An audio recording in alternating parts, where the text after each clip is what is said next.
So ಇದು ಜಾಗತಿಕವಾಗಿ ಮುಖ್ಯವಾಗಿರುವಂಥ place. ಈಗ ಬನ್ನೇರುಘಟ್ಟ ಅಂತಂದರೆ ನಾವು ಕೇವಲ ಇದನ್ನು ಮಾತ್ರ ನೋಡ್ತೀವಿ, ಝೂ ಮಾತ್ರ ನೋಡ್ಕೊಂಡ್ಬರ್ತೀವಿ. ಅದನ್ನು ಬಿಟ್ಟು 65,000 ಎಕರೆ ಇದೆ ಅದು ಕಾಡು. ಈ ಕಾಡುಗಳನ್ನ ಕಾಪಾಡಬೇಕು ಅಂದರೆ ಅದಕ್ಕೆ ಕಾನೂನಿನ ಒಂದು ರಕ್ಷಣೆ ಬೇಕಾಗುತ್ತೆ. ಮಕ್ಕಳಿಗೂ ಹೇಳಬೇಕು, ನಾವು ಇದನ್ನು ದೊಡ್ಡವರು ತಿಳ್ಕೊಬೇಕು. ಈ ವೈಲ್ಡ್ ಲೈಫ್ ಪ್ರೊಟೆಕ್ಷನ್ ಆ್ಯಕ್ಟ್ 1972 ಆಮೇಲೆ ಸುಪ್ರೀಂ ಕೋರ್ಟ್ ಇಲ್ದಲೇ ಇದ್ದಿದ್ದರೆ ಇವತ್ತಿನ ದಿವಸ ಕಾಡಲ್ಲ, ಒಂದೇ ಒಂದು ಹುಲ್ಲಿನ ಬ್ಲೇಡ್ ಕೂಡ ಉಳಿತಾ ಇರಲಿಲ್ಲ. ನಮಗೆ ಅರಿವಿಲ್ದೆಯೋ ಮಾಡ್ತಾ ಇರ್ತಕ್ಕಂಥ ದೊಡ್ಡ ತಪ್ಪು ಯಾವುದು ಅಂತ ನಂಗೆ ಅನ್ಸುತ್ತೆ.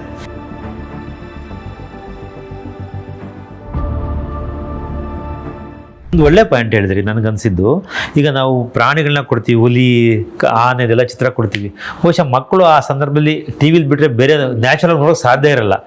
ಬಟ್ ಸುತ್ತಮುತ್ತ ಇರತಕ್ಕಂಥ ಒಂದು ಗಿಣಿ ಅಥವಾ ಒಂದು ಗುಬ್ಬಚ್ಚಿಯ ಇದನ್ನ ತಂದುಕೊಟ್ರೆ, ಆಟಿಕೆ ತಂದುಕೊಟ್ರೆ ಬಹುಶಃ ಮಕ್ಕಳ ಸಂಪರ್ಕ ಸಾಧ್ಯ ಆಗುತ್ತೆ ಅಂತ. ಇದೇ ಥರ ಇದೆಯಲ್ಲ ಅದು ಅಂತ ಅವರು ಕಂಪೇರ್ ಮಾಡಿಕೊಂಡು ಅದನ್ನ ಆಸಕ್ತಿ ಬೆಳೆಸ್ಕೊಳ್ಬೋದೇನೋ ಅಂತ. ಖಂಡಿತ ಎಲ್ಲದಕ್ಕೂ ಮನೆಯೇ ಮೊದಲ ಪಾಠಶಾಲೆ, ಪಕ್ಷಿಗಳಿಗೂ ಕೂಡ ಅದನ್ನು ಹೊರತಲ್ಲ. ಸೊ ನನಗೆ ಈಗ ನೀವು ನಿಮ್ಮ ಅನುಭವದ ಆಧಾರದಲ್ಲಿ ಕರ್ನಾಟಕದಲ್ಲಿ ತುಂಬ ಹೆಸರಿಸ್ಬೋದಾದಂಥ ಜಾಗಗಳು ಪ್ರತ್ಯೇಕವಾಗಿ ಕರಂಗಂತಿಟ್ಟು ಇದ್ದೇ ಇದೆ, ಗೊತ್ತಿದೆ. ಈಗ ಇತ್ತೀಚೆಗೆ ಶಿರಾ ತಾಲೂಕದ ಕಗ್ಗಲಡು ಗ್ರಾಮದಲ್ಲಿ ಬರ್ತದೆ.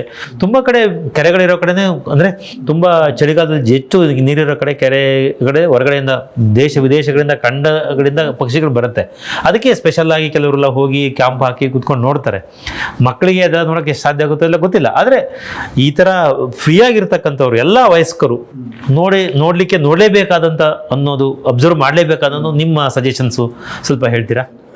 ಇವಾಗ ಇದು ಏನಂತಂದರೆ, ಈಗ ನಾವು ಪಕ್ಷಿ ವೀಕ್ಷಣಾ ಸ್ಥಳಗಳು ಅಂತಂದಾಗ ಈ ಕೆರೆ ಅನ್ನೋದಕ್ಕಿಂತ ಏನಂದರೆ, ಈಗ ವಿಜ್ಞಾನದ ದೃಷ್ಟಿಯಿಂದ ಯಾವ್ಯಾವ ಸ್ಥಳಗಳು ಬಹಳ ಮುಖ್ಯವಾದವು ಅನ್ನೋದನ್ನು ಅಂತಾರಾಷ್ಟ್ರೀಯ ಮಟ್ಟದಲ್ಲಿ ಗುರುತು ಮಾಡಿದ್ದಾರೆ. ಈಗ ಇಂಪಾರ್ಟೆಂಟ್ ಬರ್ಡ್ ಏರಿಯಾಸ್ ಅಂತ ಹೇಳ್ತಾರೆ, IBAs ಅಂತ ಅಂದ್ಬಿಟ್ಟು. ಸೊ ಇದು ಜಾಗತಿಕವಾಗಿ ಮುಖ್ಯವಾಗಿರುವಂಥ ಪ್ಲೇಸ್. ಇವಾಗ ನೀವು ರಂಗನತಿಟ್ಟು ಹೇಳಿದರೆ ಅದು ಒಂದು ಜಾಗತಿಕವಾಗಿ ಪ್ರಮುಖವಾಗಿರೋ, ಬರೀ ನಮಗೆ ಕರ್ನಾಟಕದಲ್ಲಿ ಅಂತಲ್ಲ, ಜಾಗತಿಕವಾಗಿ ಇಡೀ ನಾನು ಅದ್ರ ಮಹತ್ವ ಹೇಳ್ತಾ ಇದ್ದೀನಿ. ಇದು ಬರೀ ಕರ್ನಾಟಕಕ್ಕೆ ಮುಖ್ಯ ಅಂತಲ್ಲ, ಜಗತ್ತಿನ ಅತಿ ಮುಖ್ಯವಾದಂಥ ಪಕ್ಷಿ ತಾಣಗಳಲ್ಲಿ ಯಾವುದಪ್ಪ ಅಂತಂದರೆ ರಂಗನತಿಟ್ಟು ಸಹ ಒಂದು. ಕರ್ನಾಟಕದಲ್ಲಿ ಬೇಕಾದಷ್ಟೇ 30ಕ್ಕಿಂತ ಜಾಸ್ತಿ IBAs ಇದೆ. ನಮ್ಮ ಕುಕ್ನಲ್ಲಿ ಕೆರೆ ಇರ್ಬೋದು, ಆಮೇಲೆ ಮೈಸೂರು, ಆಮೇಲೆ ಇದು ಮೇಲ್ಕೋಟೆ ಸುತ್ತಮುತ್ತ ಜಾಗ ಇರ್ಬೋದು, ಅವೆಲ್ಲದನ್ನು ಇಂಪಾರ್ಟೆಂಟ್. ಅದು ಯಾಕೆ ಹೇಳ್ತಾ ಹೋಗಿ ಸರ್, ಈ ತರ ಕರ್ನಾಟಕದಲ್ಲಿ ಬೇರೆ ಬೇರೆ ನಮ್ಮ ವೀಕ್ಷಕರು ಬೇರೆ ಬೇರೆ ಭಾಗದವರು ಅವರು ಅದನ್ನ ಗಮನಿಸಲಿ ಅಂತ. ಇವಾಗ ನಮ್ಮ ಎಲ್ಲ ರಾಷ್ಟ್ರೀಯ ಉದ್ಯಾನಗಳು, ನಾಗರಹೊಳೆ ಇರ್ಬೋದು, ಅಂಶಿ ಇರ್ಬೋದು, ಬನ್ನೇರುಘಟ್ಟ ಇರ್ಬೋದು. ಆ್ಯಕ್ಚುಲಾಗಿ ಬನ್ನೇರುಘಟ್ಟ ಬಹಳ ಮುಖ್ಯವಾದಂಥದ್ದು. ನಾವು ಅದನ್ನು ಒಂದೊಂದ್ಸತಿ ಅದಕ್ಕೆ ಅಷ್ಟೊಂದು ಪ್ರಾಮುಖ್ಯತೆ ಬಂತಲ್ಲ ಅಂತ ಅನ್ಸುತ್ತೆ. ಆದರೆ ಅದೊಂದು ರಾಷ್ಟ್ರೀಯ ಉದ್ಯಾನವಾಗಿ ಬಹಳ ಮುಖ್ಯವಾದಂಥದ್ದು. ನಾವು ಈಗ ಬನ್ನೇರುಘಟ್ಟ ಅಂತಂದರೆ ನಾವು ಕೇವಲ ಇದನ್ನು ಮಾತ್ರ ನೋಡ್ತೀವಿ, ಝೂ ಮಾತ್ರ ನೋಡ್ಕೊಂಡ್ಬರ್ತೀವಿ. ಅದನ್ನು ಬಿಟ್ಟು 65,000 ಎಕರೆ ಇದೆ ಅದು ಕಾಡು, ಬಹಳ ಮುಖ್ಯವಾದಂಥ ಕಾಡು. ಅದು ಇರ್ಬೋದು. ಆಮೇಲೆ ಇದು ವೈಲ್ಡ್ ಲೈಫ್ ಸ್ಯಾಂಚುರೀಸ್ ಅಂತ ಇದೆ, ವೈಲ್ಡ್ ಲೈಫ್ ಸ್ಯಾಂಚುರೀಸ್ ಅಂತ ಅಂದ್ಬಿಟ್ಟು. ಎಲ್ಲ ವೈಲ್ಡ್ ಲೈಫ್ ಸ್ಯಾಂಚುರೀಸ್ ಎಲ್ಲದರಲ್ಲೂ ಕೂಡ ನಾವು ಈ ಪಕ್ಷಿ ವೀಕ್ಷಣೆನ ಮಾಡ್ಬೋದು. ಅದಕ್ಕೆ ಕೆಲವು ನಿಯಮಗಳಿದೆ, ಅದನ್ನು ಆಮೇಲಿಂದ ನೋಡೋಣ. ಒಟ್ಟಾರೆ ಕರ್ನಾಟಕದಲ್ಲಿ ಸಾಕಷ್ಟು ಪಕ್ಷಿ ವೀಕ್ಷಣಾ ತಾಣಗಳು ನಮಗೆ ಇವೆ. ಸೊ ಇವಾಗ ನಾವು ಉದಾಹರಣೆಗೆ ನೀವು ರಂಗನತಿಟ್ಟು ಹೇಳಿದ್ರಲ್ಲ, ಅದರ ಹತ್ರ ಕೊಕ್ರೆಬೆಳ್ಳೂರು ಅಂತ ಒಂದು ಊರಿದೆ. ಅಲ್ಲಿ ಪೆಲಿಗನ್ಗಳು ಬರುತ್ತೆ ನೋಡಿ. ಜನಗಳ ಒಂದು ಪಾರ್ಟಿಸಿಪೇಷನ್ ಹೇಗಿದೆ ಅಂತ ನಾವು ಸಾಮಾನ್ಯವಾಗಿ ಏನು ಅಂದ್ಕೊಳ್ತೀವಿ, ನಮ್ಮ ಜನಗಳಿಗೇನೋ ಗೊತ್ತಿರೋಲ್ಲ, ಹಾಗೆಲ್ಲ ಇಲ್ಲ. ಅದು ಇವಾಗ ನಾವು ಇದರ ಇತಿಹಾಸ ನೋಡಿದ್ರೆ ನಮ್ಮ ವೇದದಂಥ ಗ್ರಂಥಗಳಲ್ಲೂ ಕೂಡ ಅನೇಕ ಪಕ್ಷಿಗಳ ಉಲ್ಲೇಖ ಇದೆ. ಅದು ನಮಗೆ ವೈಜ್ಞಾನಿಕವಾಗಿ ಕಾಲ್ ರೇಟ್ ಮಾಡೋದು ಅದನ್ನೆಲ್ಲ ಆಮೇಲಿಂದ ನಿಧಾನಕ್ಕೆ ನೋಡೋಣ, ಅವಶ್ಯಕತೆ ಬಂದರೆ, ಸಮಯ ಸಿಕ್ಕಿದ್ರೆ. ಆದರೆ ಜನ ಗಮನಿಸಿದ್ದಾರೆ, ಇದು ಬಹಳ ಮುಖ್ಯ. ಯಾರೋ ಬರೀ ಪರಿಣಿತರು ಅಂತಲ್ಲ, ಜನಸಾಮಾನ್ಯರು ಅದನ್ನ ಗಮನಿಸಿದ್ದಾರೆ. ಇವಾಗ ಉದಾಹರಣೆಗೆ ಕೋಗಿಲೆ ಬಂದು ಕಾಗಿಗೂಡಲ್ಲಿ ಮೊಟ್ಟೆ ಇಡುತ್ತೆ ಅನ್ನೋದು ಅಂತ, ಇದನ್ನ ಪತ್ತೆ ಇವಾಗ ನಾವೆಲ್ಲರೂ ಮಾತಾಡ್ತೀವಿ, ಆದರೆ ಜನ ಅದನ್ನು ಪತ್ತೆ ಹಚ್ಚಿದ್ದಾರೆ. ಇವಾಗ ಆಸಕ್ತಿ ಇಲ್ಲದೆ ಯಾಕೆ ಮಾಡಿರ್ತಾ ಇದ್ರು? ಅವ್ರಿಗೆ ಜೀವನದ 1000 ಸಮಸ್ಯೆಗಳು ಇರುತ್ತೆ, ಕೃಷಿ ಅದು ಇದು ಅಂತೆಲ್ಲ. ಇದೆಲ್ಲದ್ರ ನಡುವೆ ಅವರು ಈ ಒಂದು ಹಕ್ಕಿ ಗೂಡು ಕಟ್ಟಿರುತ್ತೆ, ಮೊಟ್ಟೆ ಇಡುತ್ತೆ, ಸಂತಾನೋತ್ಪತ್ತಿ ಮಾಡ್ಕೊಳ್ತೆ, ಬಿಡಪ್ಪ ಅಂತ ಮುಂದಕ್ಕೆ ಹೋಗ್ಲಿಲ್ಲ ಅವರು. ಈ ಹಕ್ಕಿ ತಾನೇ ಗೂಡು ಕಟ್ಟಿ ಮೊಟ್ಟೆ ಇಡುತ್ತಾ ಅಥವಾ ಬೇರೆ ಹಕ್ಕಿ ಗೂಡಲ್ಲಿ ಮೊಟ್ಟೆ ಇಡುತ್ತಾ ಅಂತ ಅಬ್ಸರ್ವ್ ಮಾಡಿದ್ದಾರೆ. ಇದು ಬಹಳ ಮುಖ್ಯವಾದಂಥದ್ದು. ನಮ್ಮ ಜನಪದರು ಸಾಕಷ್ಟು ಇಂಥದ್ದನ್ನು ಮಾಡಿದ್ದಾರೆ ಇದು ಅಂತ. ಸೊ ಹಾಗಾಗಿ ಆ ಎಲ್ಲರನ್ನು ನಾವು ಪರಿಗಣಿಸ್ತಾ ಹೋಗಬೇಕು. ಪ್ರತಿಯೊಂದು ಸ್ಥಳವೂ ಬಹಳ ಮುಖ್ಯನೇ, ಇದು ಬಹಳ ಮುಖ್ಯನೇ. ಆದರೆ ಈಗ ಅದಕ್ಕೊಂದು ಕೆಲವು ನಿಯಮಾವಳಿಗಳಿವೆ. ಯಾಕೆ ಅಂತಂದರೆ, ಈಗ ನಾನು ಕಾಡು ಅಂತ ಕೂಡಲೇ ಇವಾಗ ಅದು ಬಹಳ ಮುಖ್ಯವಾದಂಥ ಜಾಗ. ಅನೇಕ ಕಾರಣಗಳಿಗೋಸ್ಕರ ಈಗ ನಾವು ಉಸಿರಾಡ್ತಾ ಇರುವಂಥ ಗಾಳಿ, ಆಕ್ಸಿಜನ್ ಅದರಿಂದ ಬರುವಂಥದ್ದು, ನಾವು ಮನೆಯಲ್ಲಿ ಕುಡಿಯುವಂಥ ನೀರು ಕಾಡಿನಿಂದ ಬರುವಂಥದ್ದು. ನೀವೆಲ್ಲೇ ನಲ್ಲಿ ತಿರುಗಿಸಿ ಅಲ್ಲಿ ಬರುವಂಥ ನೀರು ಒಂದಲ್ಲ ಒಂದು ಕಾಡಿಂದ ಬರ್ತಾ ಇರೋದು. ಹಾಗಾಗಿ ಆ ಕಾಡುಗಳನ್ನು ಕಾಪಾಡಬೇಕು. ಈ ಕಾಡುಗಳನ್ನು ಕಾಪಾಡಬೇಕು ಅಂದರೆ ಅದಕ್ಕೆ ಕಾನೂನಿನ ಒಂದು ರಕ್ಷಣೆ ಬೇಕಾಗುತ್ತೆ. ಸೊ ಆ ಕಾನೂನಿನ ರಕ್ಷಣೆ ಕೊಟ್ಟಿದ್ದಾರೆ ಅದಕ್ಕೆ. ನ್ಯಾಷನಲ್ ಪಾರ್ಕ್ಸ್ ಅಂತ, ವೈಲ್ಡ್ ಲೈಫ್ ಸ್ಯಾಂಕ್ಚುರೀಸ್ ಅಂತ, ಆಮೇಲೆ ಕಮ್ಯುನಿಟಿ ಕನ್ಸರ್ವೇಷನ್ ಅಂತ, ರಿಸರ್ವ್ ಫಾರೆಸ್ಟ್, ಹೀಗೆ ಬೇಕಾದಷ್ಟು ವಿಂಗಡಣೆಗಳನ್ನ ಮಾಡಿದ್ದಾರೆ. ಅದನ್ನು ಯಾವಾಗಾದ್ರೂ ನಾವು ಮತ್ತೆ ಪರಿಗಣನೆ ಮಾಡ್ಬೋದು. ಆದರೆ ಇಲ್ಲಿ ಏನಂತಂದರೆ, ಒಂದು ಕಾನೂನಿದೆ, ವೈಲ್ಡ್ ಲೈಫ್ ಪ್ರೊಟೆಕ್ಷನ್ ಆ್ಯಕ್ಟ್ 1972 ಅಂತ. ಇವಿನ್ಚುಯಲಿ ಕಳೆದ ವರ್ಷ ಅದಕ್ಕೆ 50 ವರ್ಷ ಆಯ್ತು. ಈ 50 ವರ್ಷದಲ್ಲಿ ಒಂದು ಏನಂತಂದರೆ, ಇದು ಗಂಭೀರವಾದ ವಿಷಯನೇ ಆದರೂ ನಾನು ಹೇಳ್ತೇನೆ, ಮಕ್ಕಳಿಗೂ ಹೇಳಬೇಕು, ನಾವು ಇದನ್ನು ದೊಡ್ಡವರು ತಿಳ್ಕೊಬೇಕು. ಏನಂತಂದರೆ, ಈ ವೈಲ್ಡ್ ಲೈಫ್ ಪ್ರೊಟೆಕ್ಷನ್ ಆ್ಯಕ್ಟ್ 1972 ಆಮೇಲೆ ಸುಪ್ರೀಂ ಕೋರ್ಟ್ ಇಲ್ದಲೇ ಇದ್ದಿದ್ದರೆ ಇವತ್ತಿನ ದಿವಸ ಕಾಡಲ್ಲ ಒಂದೇ ಒಂದು ಹುಲ್ಲಿನ ಬ್ಲೇಡ್ ಕೂಡ ಉಳಿತಾ ಇರಲಿಲ್ಲ. ಆ ಮಟ್ಟಕ್ಕೆ ನಾವು ಕಾಡುಗಳನ್ನ ಹಾಳು ಮಾಡ್ತಾ ಇದ್ವಿ. ವೈಲ್ಡ್ ಲೈಫ್ ಪ್ರೊಟೆಕ್ಷನ್ ಆ್ಯಕ್ಟ್ ಬಂದಿದ್ದರಿಂದ we are seeing the wild life. ಆಯಿತಾ? ಈಗ ಇದ್ರ ಬಗ್ಗೆ ಬೇಕಾದಷ್ಟು ಬೇರೆ ಬೇರೆ ದೃಷ್ಟಿಯಿಂದ ಮಾತುಗಳು ಬಂದಿದೆ. ಆದರೆ ನಾವು ಬೇಟೆ ತಡೆಯೋದಕ್ಕೆ, ಕಳ್ಳಬೇಟೆ ತಡೆಯೋದಕ್ಕೆ ಸಾಧ್ಯ ಆಗಿದ್ದು, ಬೇಟೆ ಅಂದರೆ ಕಳ್ಳಬೇಟೆನೇ ಅದು. ಯಾಕೆಂತಂದರೆ ಬೇಟೆ ಈಸ್ ನಾಟ್ ಲೀಗಲ್ ನಾವು. ಸೊ ಅದು ಕಾನೂನಿನ ದೃಷ್ಟಿಯಿಂದ ಅಪರಾಧ. ಯಾವುದೇ ಥರವಾದಂಥ ಬೇಟೆ ಮಾಡಿದ್ರು ಅದು ಕಾನೂನಿನ ದೃಷ್ಟಿಯಿಂದ ಅಪರಾಧ ಅದು. ಸೊ ಹಾಗಾಗಿ ಈ ಎಲ್ಲದರಿಂದ ರಕ್ಷಣೆ ನಮಗೆ ಬರೋದಕ್ಕೆ ಆಗಿದ್ದು ಕಾನೂನಿಂದ. ಸೊ ನಾನು ಅದಕ್ಕೆ ಇವಾಗ ಏನಂದರೆ, ಇವಾಗ ಸುಮ್ಮನೆ ನಾವು ಕಾಡಲ್ಲಿ ಹೋಗ್ಬಿಟ್ಟು ಪಕ್ಷಿ ವೀಕ್ಷಣೆ ಮಾಡ್ಬೋದಾ ಅನ್ನೋ ಪ್ರಶ್ನೆ ಬರುತ್ತಲ್ಲ, ಅದಕ್ಕೋಸ್ಕರ ಇದನ್ನು ಹೇಳ್ತಾ ಇದ್ದೀನಿ. ಅದಕ್ಕೆ ನಾವು ಅನುಮತಿ ತೊಗೊಂಡು ಮಾಡಬೇಕಾಗತ್ತೆ. ಪೂರ್ವ ಲಿಖಿತ ಅನುಮತಿ ತೊಗೊಂಡು ನಾವು ಮಾಡಬೇಕಾಗುತ್ತೆ. ಇವಾಗ ಎಷ್ಟೋ ಸಂಸ್ಥೆಗಳ ಹೆಸರನ್ನು ನಾವು ಹೇಳ್ತೀವಿ. ಇವಾಗ ಇಂಡಿಯನ್ ಇನ್ಸ್ಟಿಟ್ಯೂಟ್ ಆಫ್ ಸೈನ್ಸ್ ಇರ್ಬೋದು, ಅಥವಾ ಕೃಷಿ ಯೂನಿವರ್ಸಿಟಿ ಇರ್ಬೋದು, ಅಥವಾ ಬೇರೆ ಬೇರೆ ಕಡೆ ನಾವು ಹೋಗುವಾಗ ಅದು ಬಹಳಷ್ಟು ಕಡೆ ನಮಗೆ ಅನುಮತಿ ಬೇಕಾಗುತ್ತೆ. ಅದು ಪೂರ್ವ ಲಿಖಿತ ಅನುಮತಿ ತಗೊಂಡು ನಾವು ಅಲ್ಲಿ ಪಕ್ಷಿ ವೀಕ್ಷಣೆಗೆ ಹೋಗಬೇಕಾಗುತ್ತೆ. ಇನ್ನೊಂದು ಪ್ರಶ್ನೆ ಏನು ಅಂತಂದರೆ, ಈಗ ಗ್ಲೋಬಲ್ ವಾರ್ಮಿಂಗು ಇಂಥ ಪರಿಸರದಲ್ಲಾಗ್ತಕ್ಕಂಥ ದೊಡ್ಡ ಬದಲಾವಣೆಗಳಿಂದ ಕಾಡುಗಳ ಮೇಲೆ ಪರಿಣಾಮ ಆಗ್ತದೆ. ನೀವು ಭಾಳ ಒಂದು ಮುಖ್ಯವಾದ ಪಾಯಿಂಟ್ ಹೇಳಿದ್ರಿ, ಎಲೆಗಳ ಗಾತ್ರ ಕಡಿಮೆ ಆಗ್ತಾ ಇದೆ ಅಂತ. ಅದರಿಂದ ಆಗ್ತಕ್ಕಂಥ ಪರಿಣಾಮಗಳು ಅಗಾಧ ಇರ್ಬೋದು, ನಮಗೆ ಗೊತ್ತಾಗದೇ ಇರ್ಬೋದು. ಅದಕ್ಕೆ ಒಂದು ಸಂಶೋಧನೆ, ಬೇರೆ ಒಂದು ಫೋರಮ್ ಆಗಿ ಚರ್ಚೆ ಮಾಡುವಂಥ ವಿಷಯ. ನಮ್ಮ ಬೆಳೆಗಳ ಪ್ಯಾಟ್ರನ್ ಇದೆಯಲ್ಲ, ಅದರಿಂದ ಏನಾದರೂ ಪಕ್ಷಿಗಳಿಗೆ ಎಫೆಕ್ಟ್ ಆಗಿದೆಯಾ ನಿಮಗೆ ಗೊತ್ತಿದ್ದಂಗೆ? ಯಾಕಂದರೆ ನಾವು ಹಿಂದಗಡೆ ಗೊಬ್ಬರ ಹಾಕಿ ಜಮೀನಲ್ಲಿ ವ್ಯವಸಾಯ ಮಾಡುವಾಗ ನಾವು ಉಳುಮೆ ಒಳಗೆ ಶುರು ಮಾಡಿದ್ರೆ 100 ಪಕ್ಷಿಗಳು ಬರೋವು ನಾವು ಉಳುಮೆ ಮಾಡುವಾಗ. ಇತ್ತೀಚೆಗೆ ಅದು ಬರ್ತಾ ಇಲ್ಲ, ಅಂದರೆ ಕಮ್ಮಿ ಆಗ್ತಾ ಇದೆ ಒಂದು ಥರದಲ್ಲಿ. ಅಂದರೆ ನಾವು ಹೆಚ್ಚು ಸಗಣಿ ಎಲ್ಲ ಬಳಸೋದು ಬಿಟ್ಬಿಟ್ಟು ರಾಸಾಯನಿಕ ಗೊಬ್ಬರ ಬಳಸೋದ್ರಿಂದ ಅದಕ್ಕೆ ತಿನ್ನಕ್ಕೆ ಆಹಾರ ಸಿಗೋದಿಲ್ಲ. ಸೊ ಬರಲ್ಲ. ಹಿಂಗೆ ನೀವು ಮೇಜರಾಗಿ ದೊಡ್ಡ ಮಟ್ಟದಲ್ಲಿ ಶಿಫ್ಟ್ ಆಗಿರೋದು, ಅದೇ ಪರಿಸರ ಹಾನಿ ಆಗಿರ್ತಕ್ಕಂಥ ನಮ್ಮ ಬಳಕೆ, ಫ್ಯಾಕ್ಟ್ರಿಗಳು ಇದ್ದೇ ಇದೆ, ಅದು ಬೇರೆ ವಿಷಯ. ನಾವು ನದಿಗಳನ್ನು ಕಲುಷಿತ ಮಾಡ್ತಿರೋದು ಬೇರೆ ವಿಷಯ. ಆದರೆ ನಮ್ಮ ಜನರಲ್ಲಾಗಿ ಮಾಡ್ತಾ ಇರ್ತಕ್ಕಂಥ, ಅಂದರೆ ನಮಗೆ ಅರಿವಿಲ್ದೆಯೋ ಮಾಡ್ತಾ ಇರ್ತಕ್ಕಂಥ ದೊಡ್ಡ ತಪ್ಪು ಯಾವುದು ಅಂತ ನಿಮ್ಗೆ ಅನ್ಸುತ್ತೆ? ಸರ್, ಇವಾಗ ಇದರಲ್ಲಿ ಏನಂತಂದರೆ, ಈ ಆವಾಸ ಅಂತ ನಾವೇನು ಹೇಳ್ತೀವಿ, ಈಗ ಏನಾದ್ರು ಒಂದು ನಡಿಬೇಕು ಅಂತಂದರೆ ಅದಕ್ಕೊಂದು ಆವಾಸ ಇರಬೇಕು. ಇವಾಗ ನಾವು ಈ ಒಂದು ಕಾರ್ಯಕ್ರಮ ಮಾಡಬೇಕು ಅಂತಂದರೆ ಹೇಗೆ ನಮಗೊಂದು ವ್ಯವಸ್ಥೆಗಳು ಬೇಕಾಗುತ್ತೋ, ಹಾಗೆಯೇ ಈ ಪಕ್ಷಿಗಳು, ಪ್ರಾಣಿಗಳು ಬದುಕೋದಕ್ಕೆ ಅವಕ್ಕೊಂದು ಆವಾಸ ಬೇಕಾಗುತ್ತೆ. ಆ ಆವಾಸ ಹಾಳಾಗಿ ಹೋಗ್ತಾ ಇದೆ. ಅಂದರೆ ಈಗ ಮರಗಳ ಸಂಖ್ಯೆ ಕಡಿಮೆ ಆಗ್ತಾ ಇದೆ. ಆಮೇಲೆ ಕೃಷಿನಲ್ಲಿ ಏನಾಗ್ತಾ ಇದೆ ಅಂತಂದರೆ, ನಾವು ಬಳಸುವಂಥ ರಾಸಾಯನಿಕಗಳೇನಿದೆ ಅದರಿಂದ ಅದು ಕೀಟಗಳ ಮೂಲಕ, ಗಿಡಗಳ ಮೂಲಕ, ಹಣ್ಣುಗಳ ಮೂಲಕ ಪಕ್ಷಿಗಳ ದೇಹಕ್ಕೂ ಹೋಗ್ತಾ ಇದೆ, ನಮ್ಮ ದೇಹಕ್ಕೂ ಬರ್ತಾ ಇದೆ. ಸೊ ಅದನ್ನು ನಾವು ಯೋಚನೆ ಮಾಡಬೇಕು. ನಾವು ಏನೇ ಕೀಟನಾಶಕ ನಾವು ಬೆಳೆಗಳಿಗೆ ಹಾಕಿದ್ರು ಕೂಡ ಅವುಗಳ ಅಂತಿಮ ನೆಲೆ ನಮ್ಮ ಹೊಟ್ಟೆನೇ. ನಮ್ಮ ಹೊಟ್ಟೆನೇ. ಇಲ್ಲಿ ಪಕ್ಷಿಗಳು ಏನಕ್ಕೆ ಕಡಿಮೆ ಆಗ್ತಾ ಇದೆ ಅಂತಂದರೆ, ಅದಕ್ಕೆ ಬೇಕಾದಂಥ ಆವಾಸ ಸಿಗ್ತಾ ಇಲ್ಲ. ಮುಂಚೆ ಎಲ್ಲ ಮರಗಳು ಇರ್ತಾ ಇದ್ವು. ಇವಾಗ ನೋಡಿ, ಆಮೇಲೆ ನಾವು ಸಾಧ್ಯ ಆದರೆ ತೋರಿಸೋಣ ಅದನ್ನ. ಆ ಪಕ್ಷಿಗಳು ಇದ್ದಕ್ಕಿದ್ದಕ್ಕೆ ಕಡಿಮೆ ಆಗೋದು. ಯಾಕೆ ಅಂತಂದರೆ, ಬೆಂಗಳೂರು ಮೈಸೂರು ರೋಡಲ್ಲಿ ಇದ್ದಂಥ ಸಾವಿರಾರು ಮರಗಳು ಹೊರಟೋದ್ವು. ಹಾಗಾಗಿ ಅವುಗಳ ಸಂಖ್ಯೆ, ಅಂದರೆ ಅವಳಿಗೆ ಆವಾಸ ತಪ್ಪೋದಾಗ ಅದು ಕಡಿಮೆ ಆಗುತ್ತೆ. ಅದೆಲ್ಲ ಕಡಿಮೆ ಆಗುತ್ತೆ. ಅದು ಬೇಕಾಗಿರ್ಬೋದು, ಅಭಿವೃದ್ಧಿ ಇರ್ಬೋದು. ಆದರೆ ಏನಂತಂದರೆ, ಇವೆರಡರ ಒಂದು ಬ್ಯಾಲೆನ್ಸನ್ನು ನಾವು ಮಾಡಬೇಕಾಗುತ್ತೆ. ಅದು ಬಹಳ ಮುಖ್ಯ. ಅದು ಏನಾಗುತ್ತೆ ಅಂದರೆ, ಇವಾಗ ನಾವು ಹೇಗೆ ಹಣ ಇಲ್ಲದೆ ಇದ್ರೆ ಒಂದು ಪ್ರಾಜೆಕ್ಟ್ ಮಾಡೋಕ್ಕಾಗೋದಿಲ್ವೋ, ಅಥವಾ ಬೇರೆ ಯಾವುದೋ ಒಂದು ಸಂಪನ್ಮೂಲ ಇಲ್ಲದೇ ಇದ್ರೆ ನಾವು ಆ ಪರಿಯೋಜನೆ ಆಗೋದಿಲ್ವೋ, ಅದೇ ರೀತಿ ಪರಿಸರ ಸಹ ನಮ್ಮ ಒಂದು ಸಮೀಕರಣ ಇರುತ್ತಲ್ಲ, ಆ ಸಮೀಕರಣದ ಒಂದು ಭಾಗ ಆಗಬೇಕು. ಆವಾಗ ನಾವು ನೋಡಿ, ಇವಾಗ ಇಷ್ಟು ಮರಗಳು ಹೋಯಿತು ಅಂತಂದರೆ, ಇವಾಗ ಒಂದು ಉದಾಹರಣೆ ಹೇಳ್ತೀನಿ ನೋಡಿ. ಈಗ ಮೇಕೆದಾಟು ಬಗ್ಗೆ ಸಾಕಷ್ಟು ಎಲ್ಲರೂ ಮಾತಾಡ್ತಾ ಇದ್ದಾರೆ. ಸೊ ಇವಾಗ ಇಲ್ಲಿ ಒಂದು ಮಾಹಿತಿ ಮೂಲದ ಪ್ರಕಾರ ಇವಾಗ ಎಲ್ಲಿ ಅದನ್ನು ಯೋಜನೆ ಮಾಡಿದಾರೋ ಮೇಕೆದಾಟಿಗೆ, ಅಲ್ಲಿ 15 ಲಕ್ಷ ಮರಗಳು ಹೋಗುತ್ತೆ ಅಂತ ಒಂದು ಅಂದಾಜು ಮಾಡಿದ್ದಾರೆ. ಇಷ್ಟು ದೊಡ್ಡ ಕಾಡನ್ನು ನಾವು ಕಳ್ಕೊಳ್ಳೋದಕ್ಕೆ can we afford it? So ಇದು ಪ್ರಶ್ನೆ ಆಗುತ್ತೆ. ಓಕೆ, ಈಗ ಇದಕ್ಕೆ ಪರ್ಯಾಯ ನಾವೇನೋ ಮಾಡ್ತೀವಿ ಅಂತ ಕೂಡ ಸರ್ಕಾರಗಳು ಹೇಳ್ತಾ ಇರ್ತವೆ. ಅದು ಎಷ್ಟರ ಮಟ್ಟಿಗೆ ಅದು ಸಕ್ಸಸ್ ಆಗುತ್ತೆ ಗೊತ್ತಿಲ್ಲ. ಖಂಡಿತ ನಾವು ಒಂದು ಕಡೆ ಮರ ಕಡಿಮೆ ಆಗ್ತಿರೋದ್ರಿಂದ ಪಕ್ಷಿಗಳ ಸಂಖ್ಯೆ ಕಡಿಮೆ ಆಗ್ತಾ ಇದೆ, ವಲಸೆ ಬರೋ ಸಂಖ್ಯೆ ಕಡಿಮೆ ಆಗ್ತಾ ಇದೆ, ಇರೋ ಪಕ್ಷಿಗಳು ಕಡಿಮೆ ಆಗ್ತಾ ಇದೆ. ಹಾಗೆ ನಮ್ಮ ಮನುಷ್ಯನ ಇಂಟರ್ವೆನ್ಷನ್ನಿಂದ, ಉದಾಹರಣೆ ಈಗ ಪಾರಿವಾಳದ ವಿಷಯ, ಪಾರಿವಾಳ ಭಾಳ ಮುದ್ದಾಗಿರುತ್ತೆ, ಅದನ್ನು ಎಲ್ಲರೂ ಇಷ್ಟಪಡ್ತಾರೆ. ಆದರೆ ಪಾರಿವಾಳದಿಂದ ಭಾಳ ಅಪಾಯಕಾರಿ ರೋಗಗಳು ಬರೋ ಚಾನ್ಸಸ್ ಇದೆ ಅಂತ, ಅದ್ರ ಬಗ್ಗೆ ಸ್ವಲ್ಪ ಎಕ್ಸ್ಪ್ಲೇನ್ ಮಾಡ್ಬೋದಾ? ಇದು ತುಂಬ ಒಳ್ಳೆ ಪ್ರಶ್ನೆ, ತುಂಬ ಗಂಭೀರವಾದ್ದು ಕೂಡ, ಆಮೇಲೆ ಸಾಮಯಿಕ ಕೂಡ. ಇವಾಗ ಇದೇನು ಅಂತಂದರೆ ಸರ್, ಈಗ ಪಕ್ಷಿ ಪ್ರಾಣಿಗಳಲ್ಲಿ ಒಂದು ವಿಚಾರ, ಕುತೂಹಲಕಾರಿ ವಿಷಯ ಅಂದರೆ, ಯಾವುದಕ್ಕೆ ಜಾಸ್ತಿ ಆಹಾರ ಸಿಗುತ್ತೋ ಅದು ಅವುಗಳ ಸಂಖ್ಯೆ ಜಾಸ್ತಿ ಆಗ್ತಾ ಹೋಗುತ್ತೆ. ಈಗ ನಾವು ಪಾರಿವಾಳಗಳ ಸಂಖ್ಯೆ ಯಾಕೆ ಜಾಸ್ತಿ ಆಗ್ತಾ ಇದೆ ಅಂದರೆ, ನಾವು ಅದಕ್ಕೆ ಆಹಾರ ಕೊಡ್ತಾ ಇದ್ದೀವಿ, ಸಿಕ್ಕಾಪಟ್ಟೆ ಆಹಾರ ಕೊಡ್ತಾ ಇದ್ದೀವಿ.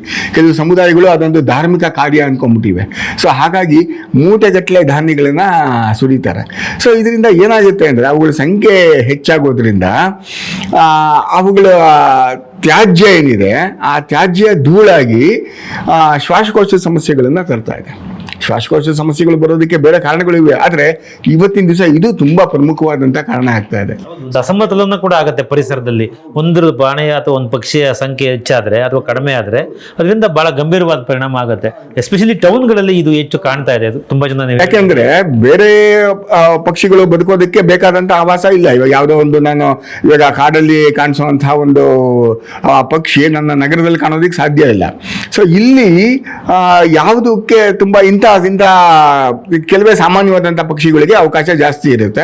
ಇಲ್ಲಿ ನಾವು ಪಾರಿವಾಳಗಳಿಗೆ ನಾವು ಜಾಸ್ತಿ ಆಹಾರ ಕೊಡೋದ್ರಿಂದ ಅವುಗಳ ಸಂಖ್ಯೆ ತುಂಬ ಹೆಚ್ಚಾಗ್ಬಿಟ್ಟಿದೆ, ಅದು ತುಂಬ ಹೆಚ್ಚಾಗಿದೆ. ಸೊ ಇದರ ಒಂದು ವಿಸರ್ಜನೆ ಏನಿದೆ, ಅದು ಪ್ರತಿಮೆಗಳ ಮೇಲೆ ಬಿದ್ದರೆ ಅವು ಹಾಳಾಗುತ್ತೆ, ಒಂದು ಮೆಟಲ್ಸ್ ಹಾಳಾಗಿ ಹೋಗುತ್ತೆ. ಇದೆಲ್ಲದಕ್ಕಿಂತ ಹೆಚ್ಚಾಗಿ ಮನುಷ್ಯನ ಆರೋಗ್ಯದ ಮೇಲೆ ಇದು ತುಂಬ ದುಷ್ಪರಿಣಾಮ ಬೀರ್ತಾ ಇದೆ, ಮಕ್ಕಳ ಮೇಲೆ ಖಂಡಿತವಾಗಿ. ಯಾಕೆಂದರೆ ಇನ್ನು ಬೆಳವಣಿಗೆ ಹಂತದಲ್ಲಿರೋದ್ರಿಂದ ಅವರಲ್ಲಿ ಇದು ತುಂಬ ಶ್ವಾಸಕೋಶದ ಕಾಯಿಲೆಗಳಿಗೆ ಕಾರಣ ಆಗಿದೆ. ಇದನ್ನು ಯಾರಾದರೂ ಒಬ್ಬರು ವೈದ್ಯರು ಅಥವಾ ನಮ್ಮ ಸರ್ಕಾರ ಆಗಲಿ ಅಥವಾ ಖಾಸಗಿ ಸಂಸ್ಥೆ ಆಗಲಿ ಇದೊಂದು ಅಧ್ಯಯನ ಮಾಡಬೇಕು. ಇದು ಇವಾಗ ಸಾಕಷ್ಟು ಅದಕ್ಕೆ ನಿಯಂತ್ರಣವನ್ನು ಹೇರುವಂಥ ಪ್ರಯತ್ನ ಮಾಡ್ತಾ ಇದ್ದಾರೆ, ನಾವು ನೋಡ್ತಾ ಇದ್ದೀವಿ. ಈಗ ಕೆಲವು ಕಡೆ ಕಡಿಮೆ ಆಗಿದೆ ಕೂಡ, ಅದಕ್ಕೆ ಆಹಾರ ಹಾಕೋದು ಕೆಲವು ಕಡೆ ಕಡಿಮೆ ಆಗಿದೆ ಕೂಡ. ಆದರೆ ಅದು ಪರಿಣಾಮ ಬೀರುವಷ್ಟು ಮಟ್ಟದಲ್ಲಿ ಆಗಿಲ್ಲ. ಇದಕ್ಕೆ ಜನ ಅರ್ಥ ಮಾಡ್ಕೋಬೇಕು. ನಮ್ಮಲ್ಲಿ ಏನಾಗ್ಬಿಟ್ಟಿದೆ ಅಂದರೆ, ಇದು ಹತ್ರ ಒಂದು ಏನೋ ಧರ್ಮ ಕಾರ್ಯ ಮಾಡಿದ್ರೆ ಏನೋ ಒಳ್ಳೇದಾಗುತ್ತೆ, ಒಂದು ಜೀವಿಗೆ ಅನ್ನ ಹಾಕ್ತಾ ಇದ್ದೀವಿ, ಊಟ ಹಾಕ್ತಾ ಇದ್ದೀವಿ, ಹೀಗೆಲ್ಲ ನಾವು ಯೋಚನೆ ಮಾಡ್ತೀವಿ. ಇದು ನಮ್ಮ ಪರಂಪರೆಯಲ್ಲಿ ಇರೋದು ಕೂಡ. ಆದರೆ ನಮ್ಮ ಪರಂಪರೆಯಲ್ಲಿ ಇರೋದು ಏನಂತಂದ್ರೆ, ಒಂದು ಭೂತ ದಯೆಯನ್ನು ಹಾಗೆ ಒಂದು ಸ್ವಲ್ಪ ಏನೋ ಒಂದು ನಾವು ಪೂಜೆ ಮಾಡಿದ ಸಂದರ್ಭದಲ್ಲಿ ಒಂದು ಸ್ವಲ್ಪ ಆಹಾರನ ಹೊರಗಡೆ ಇಡೋದೇ ಹೊರತಾಗಿ ಅವುಗಳಿಗೆಲ್ಲ ಊಟ ಹಾಕೋದು ನಮ್ಮ ಜವಾಬ್ದಾರಿ ಅಲ್ಲ. ಅದು ನಮ್ಮ ಜವಾಬ್ದಾರಿ ಅಲ್ಲ. ಈಗ ಕಾಡಿನಲ್ಲಿರೋ ಎಲ್ಲ ಪ್ರಾಣಿ ಪಕ್ಷಿಗಳಿಗೂ ನಾವು ಊಟ ಹಾಕೋಕ್ಕಾಗತ್ತಾ? ಸಾಧ್ಯ ಇಲ್ಲ. ಅವು ಕಂಡುಕೋತುವೆ. ಸೊ ಹಾಗಾಗಿ ಈ ಪಾರಿವಾಳಗಳ ಸಮಸ್ಯೆ ತುಂಬ ದೊಡ್ಡದು. ಇದನ್ನು ಪೋಷಕರು ಅರ್ಥ ಮಾಡ್ಕೋಬೇಕು, ಮಕ್ಕಳಿಗೂ ತಿಳಿ ಹೇಳಬೇಕು. ಇದು ಶ್ವಾಸಕೋಶದ ಕಾಯಿಲೆಗಳಿಗೆ ಜಾಗ ಮಾಡಿಕೊಡುತ್ತೆ. ಸೊ ಹಾಗಾಗಿ ಇದನ್ನು ಆಹಾರ ಹಾಕೋದನ್ನು ನಿಲ್ಲಿಸಿದ್ರೆ ಅವುಗಳ ಸಂತತಿ ತಾನಾಗಿ ಕಡಿಮೆ ಆಗುತ್ತೆ. ಇದನ್ನು ಕೆಲವು ನಾವು ಕೊಂದು ಬಿಡ್ತೀವಿ, ಹಾಗೆ ಅದು ಯಾವುದೂ ಸಾಧ್ಯ ಆಗಲ್ಲ. ಅದು ಹಾಗೆ ಮಾಡಲೂಬಾರ್ದು. ಅದು ಹಿಂದೆ ಹೀಗೆ ಮಾಡಿದ್ದೆಲ್ಲ ಸಮಸ್ಯೆನೇ ಆಗಿದೆ. ನಾವು ಯಾವುದೋ ಒಂದನ್ನು ನೇರವಾಗಿ ಕೊಲ್ಲೋದು ಅಷ್ಟು ಒಳ್ಳೇದಲ್ಲ. ಯಾಕೆಂದರೆ ಅದರದ್ದು ವಂಶ ನಿರ್ವಂಶ ಆಗೋಗ್ಬಿಟ್ರೆ ಅದು ತೊಂದರೆನೆ. ಹಾಗಾಗಿ ಅದರದ್ದೊಂದು ಬ್ಯಾಲೆನ್ಸ್ ಆಗಿರಬೇಕು. ಇನ್ನೊಂದು ಇತ್ತೀಚೆಗೆ ಮುಖ್ಯವಾದಂಥ ಪ್ರಶ್ನೆ ಏನು ಅಂದರೆ, ಈ ರೇಡಿಯೇಷನ್ನಿಂದ ಈಗ ಗುಬ್ಬಚ್ಚಿಗಳು ಹಳ್ಳಿ ಕಡೆ ಕಾಣುತ್ತೆ. ನಮ್ಮ ಮನೆಗಳಲ್ಲಿ ಮುಂಚೆ ಎಲ್ಲ RCC ಇಲ್ಲದೆ ಇದ್ದಾಗ ನಾವು ನಮ್ಮ ರೂಫಲ್ಲೆಲ್ಲ ಇರ್ತಾ ಇತ್ತು ಗುಬ್ಬಚ್ಚಿಗಳು. ಟೌನಲ್ಲಿ ಗುಬ್ಬಚ್ಚಿಗಳೇ ಕಾಣೋದಿಲ್ಲ. ಸೊ ಆ ಗುಬ್ಬಚ್ಚಿಗಳು ತುಂಬ ವೆರೈಟೀಸು ಕೂಡ ಇದೆ ಅದರಲ್ಲಿ. ಅದು ದೊಡ್ಡ ಮತ್ತೊಂದು ಬೇರೆ ಥರದ ಒಂದು ವಿಜ್ಞಾನ ವಿಭಾಗ ಅದು. ಆದರೆ ಸಾಮಾನ್ಯವಾಗಿ ಕಾಣ್ತಕ್ಕಂಥ ಗುಬ್ಬಚ್ಚಿಗಳು ಕಾಣ್ತಾ ಇಲ್ಲ. ಅದಕ್ಕೆ ರೇಡಿಯೇಷನ್ನೇ ಕಾರಣ ಅಥವಾ ನೀವು ಹೇಳ್ದಂಗೆ ಆವಾಸ ಅಥವಾ ಪರಿಸರ, ಇಂದ್ರಿ ಮುಖ್ಯವಾದ ಏನು ಕಾರಣ ಗುರುತಿಸ್ತಾರೆ, ಎಸ್ಪೆಷಲಿ ಟೌನಲ್ಲಿ ನಾನು ಹೇಳ್ತಾ ಇರೋದು. ಓಕೆ, ಈಗ ಒಂದು ನಿಮ್ಗೆ ಆಶ್ಚರ್ಯ ಆಗ್ಬೋದು. ಈಗ ನಾವು ರೇಡಿಯೇಷನ್ ಬಗ್ಗೆ ನೀವು ಹೇಳಿದ್ರೆ ತುಂಬ ಜನ ಈ ವಿಷಯ ಮಾತಾಡ್ತಾರೆ, ಮೊಬೈಲ್ ರೇಡಿಯೇಷನಿಂದ ಪ್ರಾಬ್ಲಮ್ ಆಗುತ್ತೆ ಹಾಗೆ ಇದೆ ಅಂತ. ನಿಮ್ಗೆ ಆಶ್ಚರ್ಯ ಆಗ್ಬೋದು. ಇವಾಗ ನಮ್ಗೆ ಯಾವ್ದಾದ್ರು ಒಂದು ವಿಜ್ಞಾನ ವಿಷಯನ ನಾವು ಜನರಿಗೆ ತೊಗೊಂಡು ಹೋಗ್ಬೇಕು ಅಂದರೆ ಅದು ಎಲ್ಲಿ ಬರಬೇಕು ಅಂದರೆ ನಮ್ಮ ವೈಜ್ಞಾನಿಕ ಸಂಶೋಧನಾ ಪತ್ರಿಕೆಗಳಲ್ಲಿ ಬರಬೇಕು. ನೇಚರ್ ಇರ್ಬೋದು, ಕರೆಂಟ್ ಸೈನ್ಸ್ ಇರ್ಬೋದು, ಅಥವಾ ಯಾವುದೋ ಒಂದು ಮೆಡಿಕಲ್ ಜರ್ನಲ್ ಇರ್ಬೋದು, ಜಾಮಾ ಇರ್ಬೋದು, ಈ ಥರದ್ದು ಯಾವುದಾದ್ರೂ ಒಂದು ವೈಜ್ಞಾನಿಕವಾದಂಥ ಪತ್ರಿಕೆಗಳಲ್ಲಿ ಬರಬೇಕು. ಅದನ್ನು ನಾವು ಜನಸಾಮಾನ್ಯರಿಗೆ ತಲುಪಿಸುವಂಥ ಒಂದು ಪ್ರಯತ್ನನ ವಿಜ್ಞಾನ ಸಂವಹಕರು ಮಾಡ್ತಾರೆ. ಇದುವರೆಗೂ ಅಂಥ ತುಂಬ ಗಟ್ಟಿಯಾದಂಥ ಒಂದೇ ಒಂದು ಸಂಶೋಧನಾ ಪತ್ರಿಕೆ ಕೂಡ ಇದ್ರ ಬಗ್ಗೆ ಇಲ್ಲ. ಅಂದರೆ ರೇಡಿಯೇಷನ್ನಿಂದ ತೊಂದರೆ ಆಗುತ್ತೆ ಅಂತ ಹೇಳುವಂಥ ಪತ್ರಿಕೆ ಇಲ್ಲ. ಇದು ನಿಜವಾಗಲೂ ಆಗ್ತಾ ಇಲ್ವೋ ಅಥವಾ ಯಾವ್ದಾದ್ರು ಒಂದು ಲಾಬಿ ಅದನ್ನು ತಡೆಯುವಂಥ ಪ್ರಯತ್ನ ಮಾಡ್ತಾ ಇದೆಯೋ ಅದು ಗೊತ್ತಿಲ್ಲ. ರೇಡಿಯೇಷನ್ ಇಂದ ನಿಮ್ಗೆ ಆಲ್ಝೈಮರ್ ಅಂತದ್ದು ಬರುತ್ತೆ ವಯಸ್ಸಾದವ್ರಿಗೆ, ಅದು ಬೇರೆ. ಈಗ ಪಕ್ಷಿಗಳು ಜೇನುನೊಣಗಳಿಗೆ ತೊಂದರೆ ಆಗ್ತಾ ಇದೆಯಾ ಅಂತಂತಂದ್ರೆ ಮನುಷ್ಯನಿಗೆ ಎಫೆಕ್ಟ್. ಮನುಷ್ಯ ಸ್ವಲ್ಪ ಸ್ಟ್ರಾಂಗ್ ಅಲ್ವಾ, ಪರಿಸರದಲ್ಲಿ ಒಂದು ಸ್ಟ್ರಾಂಗ್ ಇರೋ ಕಾರಣಕ್ಕೆ ಇನ್ನೊಂದು ಪ್ರಾಣಿ ಪಕ್ಷಿಗಳನ್ನ ಕೊಂದು ಬದುಕಿರುವಂತ ಮನುಷ್ಯ. ಸೊ ಮನುಷ್ಯನಿಗೆ ಕೂಡ ರೇಡಿಯೇಷನ್, ಎಲೆಕ್ಟ್ರಿಕಲ್ ರೇಡಿಯೇಷನ್ ಇರ್ಬೋದು ಅಥವಾ ಈ ಟವರ್ಗಳ ಮೊಬೈಲ್ ತರಂಗಗಳ ರೇಡಿಯೇಷನ್ಸ್ ಇರ್ಬೋದು, ಇದರಿಂದ ಆಲ್ಝೈಮರ್ ಅಂತ ಬಹಳ ಗಂಭೀರವಾದ ಸಮಸ್ಯೆಗಳು ಆಗತ್ತೆ ಅಂತ ಸಂಶೋಧನೆಗಳು ಇದೆ ತುಂಬಾ ಅಷ್ಟು. ಅದು ಪಕ್ಷಿಗಳಿಗೆ ಸಂಬಂಧಪಟ್ಟಂತೆ ಯಾಕೋ ಅದು ಏನಂದ್ರೆ ಇವಾಗ ಏನಾಗಿದೆ ಗೊತ್ತಾ, ಇವಾಗ ನೋಡಿ ಹೇಳ್ತಾ ಇಲ್ಲ ಯಾರನ್ನು. ಇವಾಗ ಏನಾಗುತ್ತೆ ಅಂದ್ರೆ ಇವಾಗ ಯಾವ್ದಾದ್ರು ಒಂದು ವೈಜ್ಞಾನಿಕವಾದಂಥ ಚರ್ಚೆ ಆದಾಗ ಯಾರಾದರೂ ಎಲ್ಲಪ್ಪ ಎಲ್ಲಿದೆ ಪ್ರೂಫು ಅನ್ನೋ ಒಂದು ಪ್ರಶ್ನೆ ಬಂದರೆ ಆವಾಗ ಅಲ್ಲಿ ಇದು ಸೋತು ಹೋಗುತ್ತೆ. ಈಗ ನೋಡಿ ಈ ವಿಷಯನ ಖಡಾಖಂಡಿತವಾಗಿ ಹೇಳ್ತಾ ಇರೋವಂಥವ್ರು ಅಂದರೆ ಗಿರೀಶ್ ಕುಮಾರ್ ಅನ್ನೋರು ಒಬ್ಬರೇ, IIT ಬಾಂಬೆ ಅವರೊಬ್ಬರೇ ಅದನ್ನ ಹೇಳ್ತಾ ಇರೋದು. ತುಂಬ ವರ್ಷಗಳಿಂದ ಪ್ರತಿಪಾದನೆ ಮಾಡ್ಕೊಂಡ್ಬರ್ತಾ ಇದ್ದಾರೆ ಅದನ್ನ. ಅವ್ರು ಎಷ್ಟೋ ಕಡೆ ಹೋಗಿ ರೇಡಿಯೇಷನ್ ಮೆಷರ್ ಮಾಡೋವಂಥದ್ದು ಅವನ್ನೆಲ್ಲ ಮಾಡಿದ್ದಾರೆ, ಇದರಿಂದ ಆಗ್ತಾ ಇದೆ ಅಂತ ಅವ್ರು ಹೇಳ್ತಿದ್ದಾರೆ. ಆದರೆ ಈ ಹೊರಗಡೆ ಜಗತ್ತು ಅದನ್ನು ಅಷ್ಟು ದೊಡ್ಡದಾಗಿ ಹೇಳ್ತಾ ಇಲ್ಲ. ಯಾಕೆಂದರೆ ಇವತ್ತಿನ ದಿವಸ ಮೊಬೈಲ್ ಅನ್ನೋದು ಬಹಳ ದೊಡ್ಡ ಬಿಸ್ನೆಸ್. ಆಮೇಲೆ ನಮ್ಮ ಜೀವನದ ಒಂದು ಅವಿಭಾಜ್ಯ ಅಂಗ ಆಗೋಗಿದೆ ಇದು. ಸೊ ಇದರಿಂದ ತೊಂದರೆ ಅಂತಂತಂದ್ರೆ ಎಲ್ಲಾದರೂ ಆ ಬಿಸ್ನೆಸ್ಸಿಗೆ ತೊಂದರೆ ಆಗುತ್ತೆಯೋ ಅಥವಾ ಅದಕ್ಕೆ ನಿಜವಾಗ್ಲೂ ಇಲ್ವೇ ಅನ್ನೋದು ಒಂದು ಇದಾಗುತ್ತೆ. ಸೊ ಇದು ಅನೇಕರು ಬರೆದಿದ್ದಾರೆ, ಇದನ್ನು ರೇಡಿಯೇಷನ್ನಿಂದ ತೊಂದರೆ ಆಗುತ್ತೆ ಅಂತ ಬರೆದಿದ್ದಾರೆ, ಅದರಿಂದ ಕ್ಯಾನ್ಸರ್ ಬರುತ್ತೆ ಅಂತ ಬರೆದಿದ್ದಾರೆ. ನೀವು ಹೇಳಿದಾಗೆ ಆ ಥರ ಆಲ್ಝೈಮರ್ಸ್ ಇರ್ಬೋದು, ಇನ್ನೊಂದು ಇದೆಲ್ಲ ಆಗುತ್ತೆ ಅಂತ ಹೇಳಿದ್ದಾರೆ. ಆದರೆ ಇದ್ರ ಬಗ್ಗೆ ಸಂಶೋಧನೆಗಳಾಗಿ ಅಂದರೆ ಈ ರೇಡಿಯೇಷನಿಂದ ಪಕ್ಷಿಗಳ ಮೇಲೆ ಪರಿಸರದ ಮೇಲೆ ಪ್ರಾಬ್ಲಮ್ ಆಗ್ತಾ ಇದೆ ಅಂತ ಹೇಳಿ ಬಂದಿರುವಂಥ ಸಂಶೋಧನೆಗಳು ತೀರಾ ಕಡಿಮೆ. ಇದು ಒಂದು ಮೊಬೈಲ್ ಕಂಪ್ನಿಯವರೇ ಒಂದು ಸಭೆ ಕರೆದು ನಮ್ಮನ್ನೆಲ್ಲ ಕರೆದಿದ್ರು. ಆಗ ಅವರು ಪ್ರತಿಪಾದನೆ ಮಾಡಿದ್ದು ಅಂತಂದರೆ ಅವ್ರು ಇದನ್ನೇ ಹೇಳಿದ್ದು, ಇವಾಗ ಜಗತ್ತಿನಲ್ಲಿ ಯಾವೊಂದು ಸಂಶೋಧನೆಯೂ ಈ ರೇಡಿಯೇಷನ್ನಿಂದ ಪ್ರಾಬ್ಲಮ್ ಆಗುತ್ತೆ ಅಂತ ಹೇಳಿಲ್ಲ. ಇದನ್ನು ಲಾಬಿ ಅಂತ ಹೇಳೋಕ್ಕೂ ನಮ್ಮ ಹತ್ರ ದಾಖಲೆಗಳಿಲ್ಲ, ಇದೇ ಅಂತ ಹೇಳೋದಕ್ಕೂ ಇದಿಲ್ಲ. ಸೊ ಹಾಗಾಗಿ ಯಾವ್ದಾದ್ರು ಒಂದು ಶಕ್ತಿ ಇರುವಂಥ ಒಂದು ಸಂಸ್ಥೆ, ಅದು ಸರ್ಕಾರದ್ದಿರ್ಬೋದು, ಸರ್ಕಾರೇತರ ಸಂಸ್ಥೆ ಇರ್ಬೋದು, ಅದನ್ನು ಕೈಗೆ ತೊಗೊಂಡು ಸಂಶೋಧನೆ ಮಾಡಬೇಕಾಗುತ್ತೆ. ಮಾಡಿದ್ರೆ ಸತ್ಯಾಂಶ ಗೊತ್ತಾಗುತ್ತೆ. ಇನ್ನು ಈಗ ನೀವು ಹೇಳಿದಂಥ ಪ್ರಶ್ನೆನ ನಾವು ತಗೊಳ್ಳೋಣ. ಈ ಗುಬ್ಬಚ್ಚಿಗಳು ಕಡಿಮೆ ಆಗೋಗಿದೆ ಅಂತ. ಈ ಗುಬ್ಬಚ್ಚಿಗಳ ಬಗ್ಗೆ ಹೇಳಬೇಕು ಅಂದರೆ ನನ್ನ ಚಿಕ್ಕಂದಿನಲ್ಲಿ ನಮ್ಮ ಮನೆಯಲ್ಲಿ ಹೀಗೆ ಪ್ಯಾರಲಲ್ ಆಗಿ ಕಿಟಕಿ ಇರ್ತಾ ಇತ್ತು ಹೀಗೆ. ಅದರಲ್ಲಿ ಅಕ್ಷರಶಃ ಸರ್ 100 ಗುಬ್ಬಚ್ಚಿಗಳು ಈ ಕಡೆಯಿಂದ ಆ ಕಡೆಗೆ, ಆ ಕಡೆಯಿಂದ ಈ ಕಡೆಗೆ ಓಡಾಡ್ತಾ ಇರೋವು. ಈಗ ನಾನು ನಮ್ಮ ತಂಗಿ ಮಕ್ಕಳಿಗೆ ಹೇಳಿದ್ರೆ ಅವ್ರು ನಂಬಲ್ಲ, ಹಾಗಾಗೋಗಿದೆ ಇವತ್ತಿನ ದಿವಸ. ಇದು ಜಾಗತಿಕವಾಗಿ ನಡೆದಿರೋವಂಥದ್ದು, ಬರೀ ಬೆಂಗಳೂರು ಕರ್ನಾಟಕ ಅಂತಲ್ಲ, ಇಡೀ ಜಗತ್ತಿನಲ್ಲಿ ಅವುಗಳ ಸಂಖ್ಯೆ ಕಡಿಮೆ ಆಗಿದೆ. ಇದಕ್ಕೆ ಮುಖ್ಯವಾದಂಥ ಕಾರಣಗಳನ್ನು ಏನು ಕೊಡ್ತಾ ಇದ್ದಾರೆ ಅಂದರೆ 2 ಮುಖ್ಯವಾದಂಥ ಕಾರಣಗಳು. ಒಂದು, ನಾವು ಈಗ ಈ ಪೆಟ್ರೋಲ್ ಬಳಸ್ತಾ ಇದೀವಲ್ಲ, ಈ ಅನ್ಲೆಡೆಡ್ ಪೆಟ್ರೋಲ್ ಇದೆಯಲ್ಲ, ಈ ಅನ್ಲೆಡೆಡ್ ಪೆಟ್ರೋಲ್ ಬರ್ನ್ ಆದಾಗ ಬರುವಂಥ ಕೆಲವು ರಾಸಾಯನಿಕಗಳು ಈ ಗುಬ್ಬಚ್ಚಿಗಳು ತಮ್ಮ ಮರಿಗಳಿಗೆ ಮೊದಲ 2-3 ವಾರ ಅಥವಾ 2 ತಿಂಗಳು ತಿನ್ನಿಸುವಂಥ ಕೀಟಗಳನ್ನ ಕೊಲ್ಲುತ್ತೆ. ಸೊ ಹಾಗಾಗಿ ಅವುಗಳ ಸಂಖ್ಯೆ ಕಡಿಮೆ ಆಗ್ತಾ ಇದೆ. ಇದು ಒಂದು ಮೇಜರ್ ರೀಸನ್, ಮಹತ್ವದ ಬಹಳ ದೊಡ್ಡ ಕಾರಣ, ಒಂದು ಕಾರಣ. ಎರಡನೇದು, ತಲತಲಾಂತರಗಳಿಂದ ನಾವು ಮನೆ ಕಟ್ಟಾದಂಥ ಪದ್ಧತಿ ಒಂದೇ ಇತ್ತು. ಹೆಂಚಿನ ಮನೆಗಳು, ಎಲ್ಲ ಕಡೆ ಹೆಂಚಿನ ಮನೆಗಳು ಇರ್ತಾ ಇದ್ವು. ಅವುಗಳು ಸುಲಭವಾಗಿ ಗೂಡು ಕಟ್ತಾ ಇದ್ವು. ನಮ್ಮೆಲ್ಲರ ಮನೆಗಳಲ್ಲಿ ಗುಬ್ಬಚ್ಚಿಗಳು ಗೂಡು ಕಟ್ತಾ ಇದ್ವು. ಇವತ್ತಿನ ದಿವಸ ಎಷ್ಟು ಬೇಗ ಅದು ಈ ಟಾರ್ಸಿ ರೂಫು ಕಾಂಕ್ರೀಟ್ ಇದಕ್ಕೆ ಬದಲಾಗೋಯ್ತು ಅಂತಂದರೆ ಬಹಳ ಆ ವೇಗದಲ್ಲಿ ಆಗೋಯ್ತು. ಹಾಗಾಗಿ ಅವುಗಳಿಗೆ ಗೂಡು ಕಟ್ಟುವಂತಹ ಒಂದು ಸ್ಥಳಗಳು ಕಡಿಮೆ ಆಗೋಯ್ತು.